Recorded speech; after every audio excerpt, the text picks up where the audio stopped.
Greetings, Earthlings. It is vlog 51 here at the Corn Tortilla Press World Headquarters, located in Northern California. My name is Jaime. I am a shut-in cartoonist during this pandemic, though I did go on a walk early this morning, so that was nice.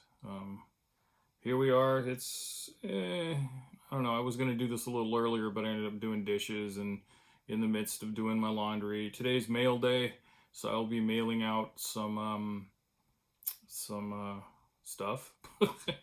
I guess is the term for it. Yeah, I was just thinking last night before I went to bed how a lot of these second cup of coffee.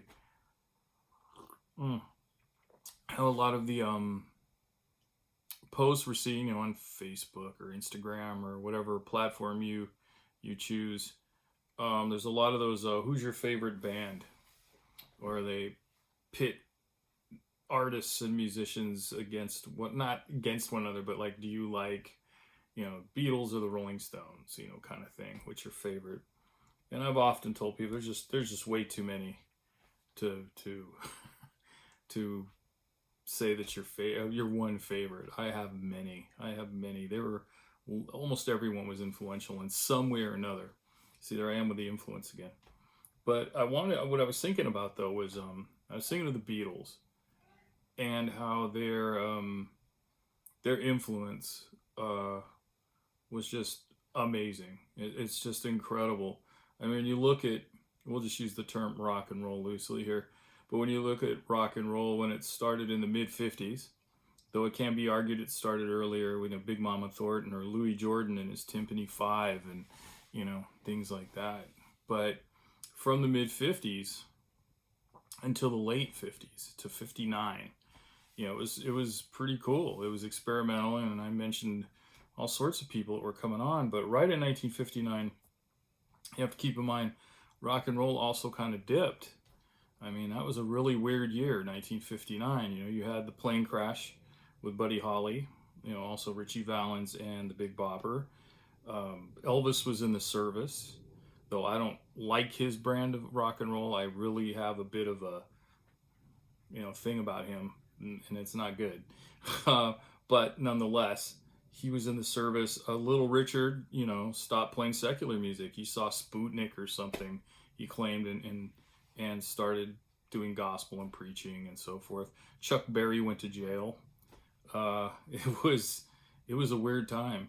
So from like right around 1960 to 64, it was interesting. You had a lot of the Frankie Avalons and whatever the media machine was trying to foist on the public, and like the only band at that point in that little period, and they continued on, that was a self-contained group was the Beach Boys, playing and writing all their own stuff until the latter part of the 60s when they used the Wrecking Crew and so forth. And that's a whole nother conversation. But then the Beatles, who were already together in England, playing in Hamburg, back to England, then they started cutting albums, or 45 singles, whatever. And the phenomena they were. And by phenomena, the Stones were huge. Don't get me wrong, I love the Rolling Stones. But the Beatles are the ones that started it all. I mean, they socially changed the world. It was, what a phenomenal experience, a happenstance, an accident, if you will. I mean, Paul McCartney said it, George Harrison has said it. Who knew these four kids from the sea town in England would cause such an uproar, and they were just kids playing music like a lot of us who were teenagers to start up playing music. I had a conversation. He's no longer with us. Many decades. Well, 3 or 4 decades ago, maybe 3 decades plus, with Keith Ferguson. If you don't know who Keith Ferguson is, that's okay. He was the original bass player with the Fabulous Thunderbirds, and he's on their first 4 stellar records. Those were great records. The band was led by Stevie Ray Vaughan's older brother, Jimmy Vaughan. Kim Wilson was the frontman, great singer and harp player, and he wrote some great tunes too. And the drummers was Mike Buck, but it went over to Frank Christina, who's a phenomenal musician too. But Keith, who's from Houston and was a white pachuco, if you will, he was the only white kid in the sexto del barrio in Houston. So he was like a cholo kind of, growing up. And he was telling me, we were discussing how, yeah, rock kind of dipped in the 50s. And he was the one that started pointing out all the variables in that.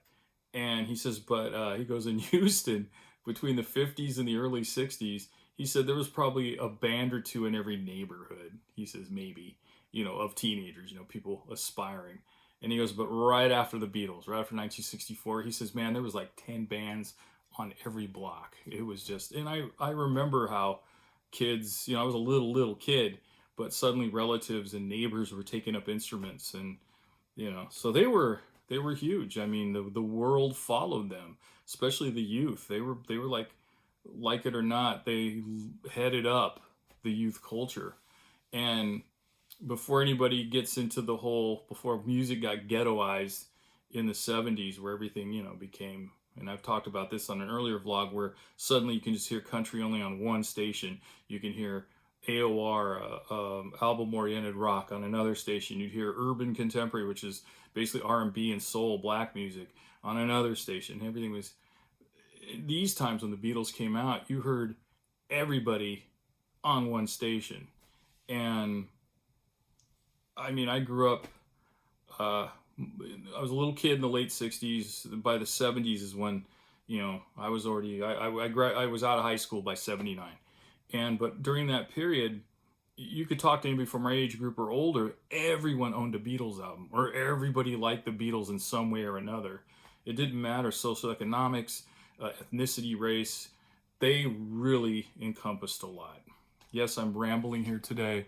Yeah, it's already another 7 minute or plus. But I just was just thinking about that. Give me your thoughts on the Beatles. They don't have to be your favorite band or anything, but I really think they made the biggest impact in popular music from mid-century. I mean, we're still hearing them. There's still children coming up and their parents. It's like multi-generational, incredible music. Like I said, these four guys. Like I said, how did they do it? Incredible. Anyway, like I said, you leave me your response to this down below. I'd appreciate it. I'd love to hear yours. And don't forget to subscribe if you want. Go to my website at corntortillapress.com and look around, buy something if you want. I'm going to be doing another commission. Well, not a commission, actually. I got an illustration gig coming up. What am I talking about? And I'm mailing out a commission today, plus a couple comics. And yeah, so if you have to go out, put the mask on. Make sure you wash your hands and sanitize, and don't spit or lick on anything, and take care of one another. And I'll see you guys tomorrow. Thank you.